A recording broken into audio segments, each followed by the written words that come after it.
Pernah nggak sih, lagi asik nonton video tentang ekonomi di YouTube, atau lagi lihat sosial media, terus tiba-tiba muncul istilah-istilah kayak inflasi, resesi, atau likuiditas. Terus kamu langsung mikir, apaan tuh? Kok kayaknya penting banget, tapi aku nggak ngerti ya? Nah, di video ini, kita akan bongkar tuntas semua istilah ekonomi yang sering kita temui, tapi belum tahu artinya sampai sekarang. Dijamin setelah ini, kamu bakal jadi lebih pede dan ngerti banget ngobrolan soal ekonomi.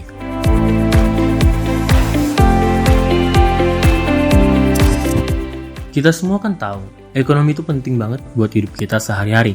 Mulai dari kenapa harga kebutuhan pokok naik, sampai peluang kerja di masa depan yang kadang kita nggak tahu kemana arahnya. Tapi seringnya, pas kita coba belajar ekonomi di YouTube atau baca berita untuk memperluas pengetahuan kita, kok bahasanya malah bikin kepala pusing ya? Istilah-istilah kayak inflasi, resesi, devaluasi sering banget muncul di sosial media.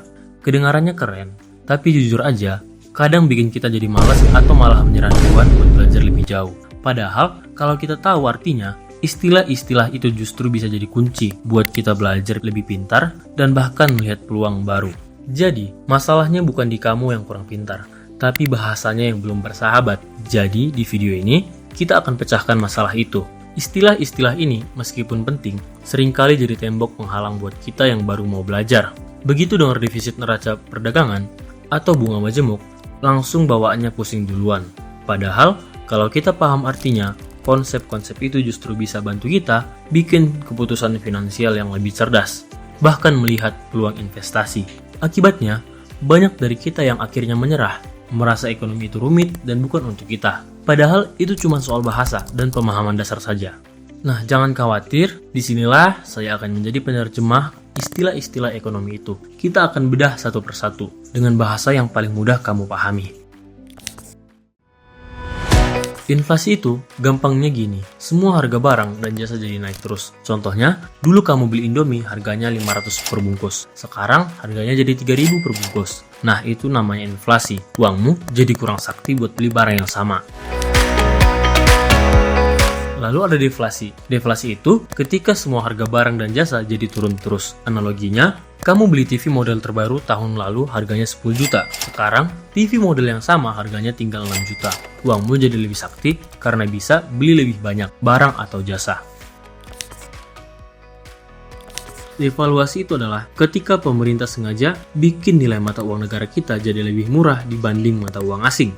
Bayangkan dulu, 1 dolar Amerika itu sama dengan 10.000.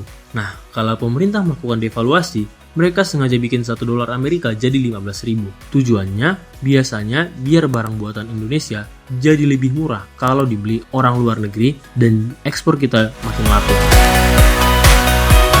Kebalikannya, revaluasi itu adalah ketika pemerintah menaikkan nilai mata uang negara kita jadi lebih mahal dibanding mata uang asing. Kalau tadi 1 dolar Amerika jadi 15.000, nah revaluasi itu misalnya pemerintah bikin 1 dolar Amerika jadi 8.000. Ini jarang terjadi karena bisa bikin barang kita jadi mahal di mata asing.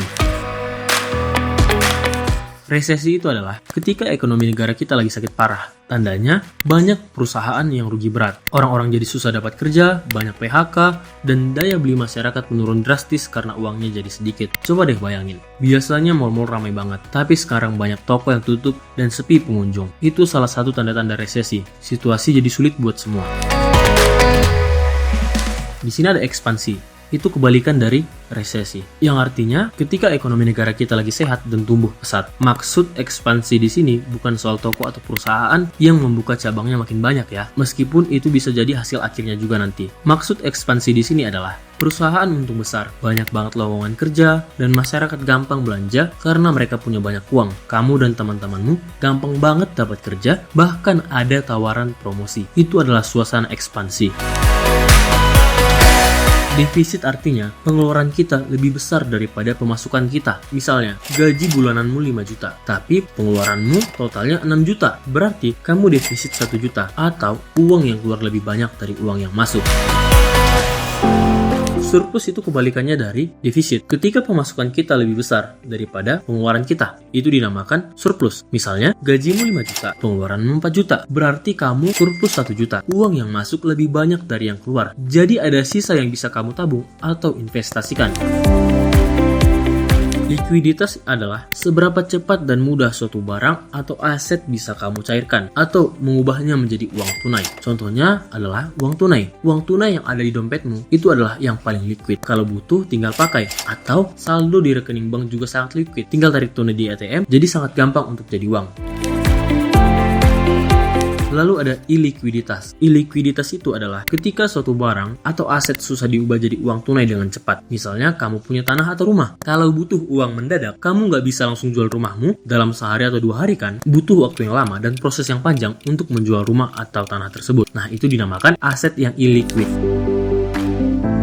Depresiasi adalah ketika nilai suatu barang atau aset turun seiring berjalannya waktu. Contohnya, kamu beli motor baru seharga 20 juta. Begitu motor tersebut keluar dari dealer, harganya langsung turun jadi 18 juta. Setahun lagi, mungkin cuma 15 juta. Itu namanya depresiasi. Nilainya berkurang.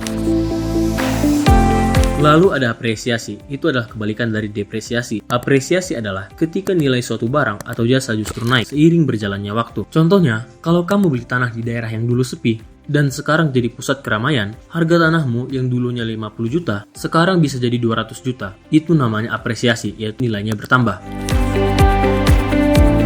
Cash flow adalah semua uang masuk dan keluar dari dompet atau bisnismu jika kamu memiliki bisnis. Contohnya, tiap bulan kamu dapat gaji. Ini adalah uang masuk, terus kamu bayar kos, beli makanan, beli pulsa. Nah, ini adalah uang keluar. Jadi, semua pergerakan uang yang masuk dan keluar itu dinamakan cash flow.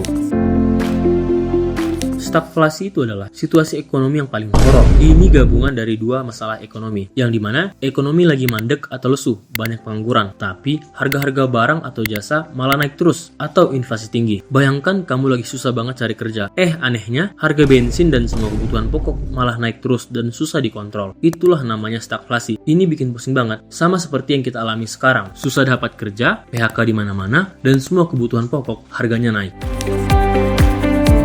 Biaya peluang adalah nilai dari hal terbaik yang kamu korbankan atau yang tidak kamu pilih ketika kamu membuat suatu keputusan. Misal kamu punya uang 50.000, uang tersebut bisa kamu pakai buat beli tiket bioskop atau beli buku pelajaran. Kalau kamu pilih nonton bioskop, maka biaya peluangmu adalah ilmu yang bisa kamu dapat dari buku pelajaran. Oleh karena itu, ketika kamu membuat keputusan, pilihlah yang terbaik supaya biaya peluangnya tidak sia-sia. Gimana? Nggak sesulit yang dibayangkan kan? Dengan memahami arti dasar dari istilah-istilah ini, kamu sekarang punya kunci untuk membuka gerbang pengetahuan di dunia ekonomi yang lebih luas. Jadi mulai sekarang, kalau kamu dengar lagi istilah-istilah itu di YouTube atau berita, kamu nggak perlu bingung lagi. Kamu sudah punya bekal untuk memahami inti pembahasannya. Memahami istilah ekonomi itu bukan cuma bikin kamu kelihatan cerdas, tetapi juga memberdayakan kamu. Kamu bisa jadi lebih kritis terhadap berita ekonomi, lebih bijak dalam mengelola keuangan pribadi, bahkan mungkin menemukan ide atau peluang di tengah kondisi ekonomi tertentu. Ingat, ekonomi itu ada di sekitar kita. Dengan sedikit usaha untuk memahami bahasanya, kamu akan melihat dunia dengan cara yang berbeda dan lebih mendalam. Kalau masih ada lagi istilah ekonomi yang ingin dibahas, kamu bisa komen di bawah ya. Sampai jumpa di video selanjutnya dan terus semangat belajar.